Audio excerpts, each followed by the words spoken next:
The most important milestones. Okay, the first one was a pretty simple one. They were working on me getting from my chair to the floor and back. And I was able to rationalize why I'd never be able to do this. The physical therapist and occupational therapists that I was working with were certainly knowledgeable in what people can do. Certainly they had gone to school and become very insightful and knowledgeable about this. But I know me for 33 years at this point, and I know what my body can do because I've always been a very physical person. And it was very easy for me to create a disconnect between what they were telling me was doable and what I could actually do. And so I was expressing that disconnect and saying, well, I understand you're telling me something that you learned about in college, but I'm telling you my physiology, my shoulders, my arm length, the seat height, all that, it's not going to come together for me.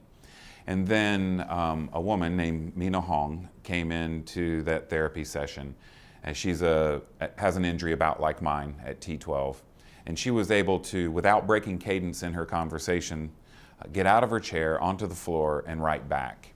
And that's when the story the therapists were telling me went from a fairy tale into a real life story. Because for Minna Hong, this was her life. This is how she's living. It's not something that she read about in a book in college 4 years ago. And so that's what made it real. That was a first milestone for me, is that people actually are doing these things. And people who are much smaller and, dare I say, weaker than me. Viewing myself as a strong physical person, I couldn't be outdone by a 90-pound woman who was 5 years my senior. So the next milestone, I would say, is accomplishing that goal of getting from the floor to the wheelchair, which at that time I saw as an enormous challenge.